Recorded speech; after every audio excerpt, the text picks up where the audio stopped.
The voice class 12 alternative ইংলিছৰ দ্বিতীয় অধ্যায়। নমস্কাৰ, মই দিগন্ত। আজি আমি এই ভিডিঅ'টোৰ মাধ্যমেৰে দ্য ভয়েজ শীৰ্ষক পাঠটোৰ সাৰাংশ অসমীয়াত আলোচনা কৰিম।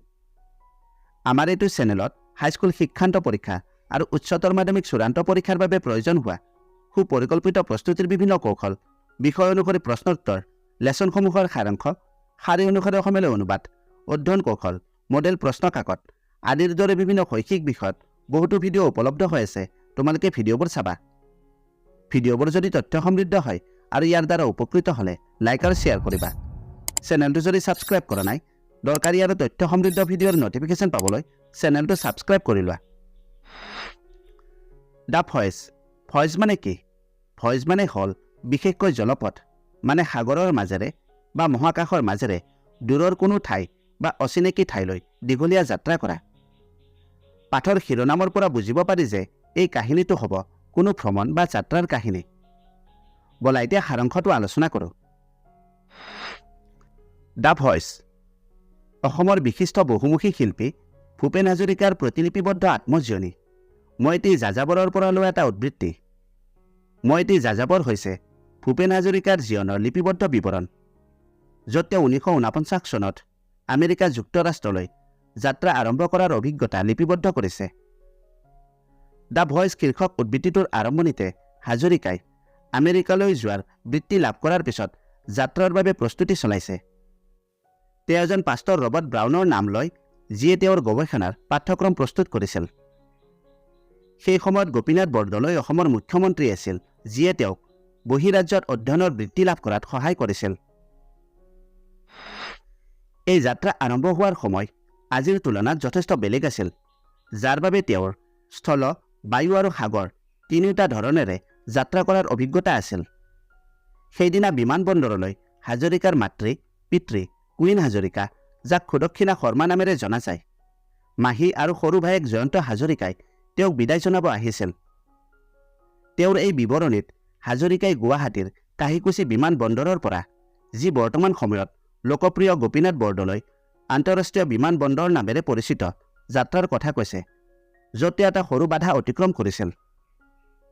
বিমানত উঠাৰ পিছত ঘটনাটো লিপিবদ্ধ কৰি হাজৰিকাই কাল্পনিক কাহিনী আখ্যা দিয়ে। বিমানখনত উঠাৰ পিছত চকাবোৰ ট্ৰেড ৰোলিং হোৱাৰ লগে লগে তেওঁ বুজি পালে যে তেওঁৰ পাছপৰ্টকে ধৰি সকলো গুৰুত্বপূৰ্ণ কাগজ পত্ৰ থকা বেগটো তেওঁৰ লগত নাই। সেয়েহে বিমানখন ৰখাব লগা হ'ল। তাৰপিছত হাজৰিকাৰ বন্ধু ছৈয়দ আব্দুল মালিকে সেই বেগটো বিমানবন্দৰলৈ লৈ আহে আৰু কথাবোৰ ঠিক হোৱাৰ পিছত যাত্ৰা পুনৰ আৰম্ভ হ'ল। ভূপেন হাজৰিকাই লিখিছে যে যাত্ৰাৰ সময়ত বিভিন্ন স্থান চাব বিচৰাৰ বাবে তেওঁ প্ৰত্যক্ষ পথ বাছি লোৱা নাছিল। প্ৰথমে ডুমডুম বিমানবন্দৰলৈ আৰু তাৰপিছত বিশাখাপট্টনমলৈ যাত্ৰা কৰে। তেওঁৰ পৰৱৰ্তী জিৰণিস্থল আছিল শ্ৰীলংকাৰ ৰাজধানী কলম্বো। ডুমডুম বিমানবন্দৰ বৰ্তমান নেতাজী সুভাষ চন্দ্ৰ বসু আন্তঃৰাষ্ট্ৰীয় বিমানবন্দৰ নামেৰে পৰিচিত। তেওঁ শ্ৰীলংকাত তেওঁৰ স্মৰণীয় অভিজ্ঞতাৰ বিষয়ে লিখিছে, য'ত তেওঁ অসমৰ সাংস্কৃতিক নীতি নিয়মৰ কথা মনত পেলোৱা নৃত্যৰ সাক্ষী হৈছিল। সংস্কৃতিৰ খুঁটাবোৰে কেনেকৈ এক সুষম বন্ধন সৃষ্টি কৰে সেই কথা তেওঁ প্ৰতিফলিত কৰে। শ্ৰীলংকাৰ কান্দি চহৰত যি অসুৰ নৃত্য তেওঁ প্ৰত্যক্ষ কৰিছিল আৰু অসমৰ দেওধনী নৃত্যৰ স্মৃতিয়ে তেওঁক বিদেশত থকাৰ সময়তো নিজৰ সাংস্কৃতিক পৰম্পৰাৰ কথা মনত পেলোৱাৰ পৰিসৰ প্ৰদান কৰিছিল। শ্ৰীলংকাৰ পৰা ভূপেন হাজৰিকাই 13 দিনীয়া জাহাজ যাত্ৰাত নামিল। এইটো আছিল যাত্ৰাৰ এটা অংশ, যিটোৰ বাবে তেওঁ অতি আশাৰে বাট চাই আছিল। তেতিয়াৰ ইটালীৰ দখলত থকা জিবুটি চহৰত জিৰণিৰ সময়ত হাজৰিকাই জাহাজৰ পৰা নামি সেই ঠাইখন পৰিদৰ্শন কৰিছিল। তেওঁ আচৰিত হৈছিল যে অঞ্চলটোত অবাধ দৰিদ্ৰতাৰ তীব্ৰ চিন থকা অঞ্চলটোত প্ৰায় কোনো উন্নয়ন হোৱা নাই। জিবুটিৰ পৰা জাহাজখন ইজিপ্তৰ ৰাজধানী চহৰ কাইৰোলৈ যায়। যদিও তেওঁ পৃথিৱী বিখ্যাত ইজিপ্তৰ পিৰামিডবোৰ দেখাৰ আশা কৰিছিল, তথাপিও এই যাত্ৰাৰ সময়ছোৱাত তেওঁ তেনে কৰিব পৰা নাছিল। হাজৰিকাই সাগৰত অন্ধ্ৰচন্দ্ৰৰ ওপৰত এটা তৰাৰ সাক্ষী হোৱাৰ সময়ত তেওঁৰ অবিশ্বাস্য স্মৃতিও কৈছে, যি অতি বিৰল পৰিঘটনা। হাজৰিকাই তেওঁৰ ৰলেফ্লেক্স কেমেৰাৰে সেই পৰিঘটনাটোৰ ফটো তুলিছিল, যিটো তেওঁৰ অসীমভাৱে লালন পালন কৰা বস্তু আছিল। এই যাত্ৰাৰ সময়ছোৱাত তেওঁ আন এক উল্লেখযোগ্য দৃশ্য দৰ্শনৰ সাক্ষী আছিল। ফচফৰাছ মাছৰ জাক এটাই সাগৰখনক এক চকু কপালত তুলিব পৰা পোহৰৰ শৃংখলেৰে পোহৰাই তুলিছিল।